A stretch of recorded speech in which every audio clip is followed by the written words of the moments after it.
Okay, YouTubers, this is the Angryprepper. So today's video, we're going to talk about the evictions. Now, I know there were a couple videos. I know Angryprepper did one. Shit, I forgot who else did a video on evictions. But anyway, Angryprepper did one probably a couple weeks ago now. And I remember looking at the video and going, nah, that's not going to happen. And then, lo and behold, last week, it started happening. I was like, holy shit, he was right. The only reason why I didn't think it was going to happen is because we're such a liberal country right now that with the Democrats in office, they weren't going to let anybody become homeless. That was my thinking. Man, was I fucking wrong. Because in New York City, last week or the week before last, they gave the green light for landlords to start the eviction process on their tenants who haven't paid rent. Now, the federal moratorium runs out March 31st. I'm assuming there's going to be an extension now that this COVID bill passed. So we shall see where that goes in the next coming days. I don't think they're going to wait till March 31st to extend it. I think we're going to be hearing about it in the next couple of weeks. But the fact that New York City already gave the green light means that people are already in the eviction process. I don't know if the federal moratorium is going to stop that or not. But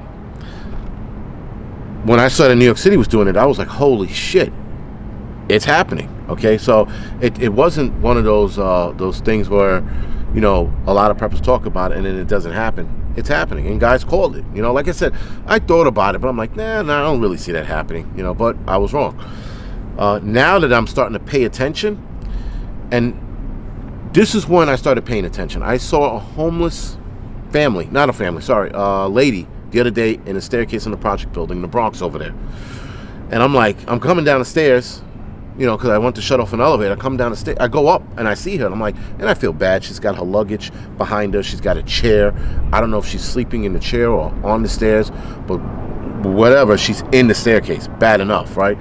So then over the course of last year, 2020, you see people sleeping in the bulkheads, which is the top part of the roof, right? Before you get out on top of the roof is something called the bulkhead area.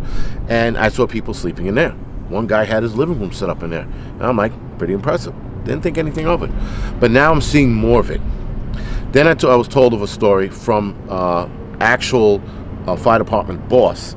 He saw a family sleeping in the bulkhead. Wife, father, and kids sleeping in the bulkhead. Well, at that point, they had to get the cops involved, housing, so that they can put them somewhere. There was no reason for them to be in a bulkhead living there. That right then was like, shit, it's real, it's happening. People are getting kicked out, and people don't know where to go. The avenues are not open, or they're not clearly open for people to start the process of living somewhere. So anyway, with that, guys, how's this going to affect preppers? I'm going to get into that in a little bit, but it's undoubtedly for us city preppers going to affect us a lot more than those preppers in rural areas or suburban areas, if you will. So 9.4 households owe $57.3 billion in back rent. That's a lot of fucking money, guys. So with this new bill that was passed, the stimulus bill was $1.9 trillion passed. I'm going to assume, I hope, but I'm going to assume that part of that bill is going to pay off a lot of that back rent. I hope, because then it'll free people up for a little while. But listen, this now paying attention, this is an inevitability. This is going to happen. Whether they stop it now and give people a 6-month extension, whether it stops it now and gives them a year extension, it's coming, and people are going to have to learn how to pivot big time. So 2.7 million people are enrolled in a COVID forbearance program. If you are enrolled in a COVID forbearance program, please do me a favor right now. Stop the video and check your credit scores, because what landlords are doing, which is kind of scumbaggy, not kind of, is scumbaggy, is they are marking you down, the rent or the mortgage owner or renter, sorry, as not paying your rent or not paying your mortgage. Instead of just saying that you're part of the COVID forbearance program, that the government got you covered, they're now marking you down as not paying. And when they mark you down as not paying, that lowers your credit score. So if you get in the jam, because now the eviction process is going through, you're getting kicked out, but you're like, shit, I gotta fucking think of something. Let me go rent an apartment over here. Now you can't rent an apartment because your fucking credit score's in the ground.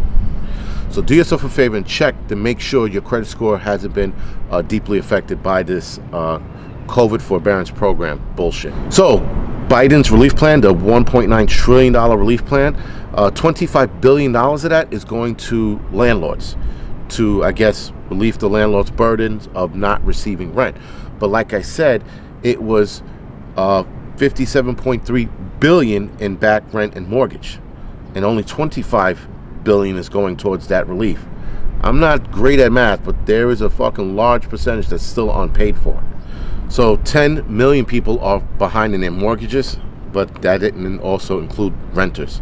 So that's I don't know what the amount on that is, but I'm assuming it's high because a lot of people just didn't have jobs, didn't have work, and they couldn't pay rent. And then they applied for this program, which this program is looking like it's fucking people straight in the ass, because people are suffering now when they're starting to find out, holy shit, they have me down as not paying rent. What am I going to do? My credit score is through the, is in the ground. How do I fucking fix that? It's going to take you years to fix that, especially with this shit. But this is where it becomes more prevalent to us preppers, right? So with preppers, guys, the problem is there are going to be an astronomical amount of homeless people on the streets. You're going to see homelessness like you've never seen it before. Again, I'm seeing a small portion of it here in New York City. I'm also hearing that people who are homeless are living in hallways of buildings like mine. Now, obviously, I'm dropping a hammer. You fucking come in and give me the sobbing story. Oh, I'm sorry, I have nowhere else to go. You better kick rocks. Go fucking somewhere else. Matter of fact, go to Gracie Mansion where the fucking mayor lives and sleep in his hallway because he did this to you. Or go to the governor's mansion because he did it to you. Here's the problem. Because I do feel bad for these people being homeless and them sleeping in my hallway, I'd be like, all right. But then what happens is you let one person sleep in your hallway or one family, then it's 2, then it's 10, then it's fucking 20. Right? Then it's 55 motherfuckers sleeping in your fucking hallway. Then what? Now you can't kick them out. So the problem is, though I do feel bad for them sleeping in, being homeless and sleeping on the streets or whatever it is, I'm not going to open up the can of worms by letting people sleep in my building. Absolutely not. Because then it becomes a fucking problem. Then you have all kinds of people hanging out in your building. No thank you. So, more people are going to be homeless than the Great Depression. Now, remember in the Great Depression, we had half the amount of people we have now. The population was half. Or almost half, back in 1929. Now we're in 2021. We have double the amount. We're going to have double the amount of people that are homeless, if not triple the amount of people that are homeless. A lot of homeless people means there's going to be more crime. Why is there going to be more crime? Because there are going to be more desperate people. Why are there going to be more desperate people? Because these people are going to be sleeping outdoors with no money, no way to obtain money. How are they going to feed their family? Well, they're going to turn to crime. They're going to either A, sell drugs, if you're a chick, in this case now, 2021, or a dude, you'll be selling your ass on the street, right? If not, you'll be teaching the kids how to steal. Crime is going to fucking shoot up because people are going to become desperate. You're walking around the street with your cell phone, boom, right out of your hand. Some fucking little grimy kid just ran by and took your shit. This is going to look like Brazil, guys, where fucking kids are running around stealing shit and where people are fucking turning into criminals because they have to. Why? Because no one's saving them. Here is the bigger issue. The food lines, the food banks, the churches that donate food. They are going to have way more people turn out to those lines. We saw it during COVID where a lot of those lines were doubled, if not tripled, in people showing up. Now you got people who are homeless who have nowhere to go, but they want somewhere to go and eat. So those churches where they feed people inside, they're going to be turning a lot of people away. Food banks are going to be fucking running dry because they're going to have so many people line up. Now, we saw food banks here in the city where people were walking away with 2 bags of groceries. By the end of July, August maybe, people were walking away with 1 bag of grocery and a couple of things inside because I could see through the bag. A couple of things inside, guys. There was a huge difference in what they were receiving from the beginning of the year. Now you mean to tell me all these homeless people that got nowhere to go, nothing to eat, nowhere to eat, they don't have fucking money apparently, Now they're out in the street, now they're out at the food banks. The lines are going to be massively long. That's the bigger problem, because that creates desperate people. And desperate people do what? Commit crimes. So just a side note, guys, the COVID forbearance program also automatically disqualifies you from loans and mortgages. Not all the way around. Maybe I should have said it might disqualify you from loans and mortgages. So keep that in mind, guys. You want to get off that program as soon as possible. You want to pay back your rent or your mortgage as soon as possible. Get off that program, because apparently they didn't tell people this shit. A lot of people are shocked about what they're finding out now. You know how I know that it was a bad idea? When it was too good to be true. When the government tells you some shit and you go, man, that's awesome, that is too good to be true. As soon as you say that, you know you fucked up, because you can't trust them, because they're already fucking you, or they're going to fuck you.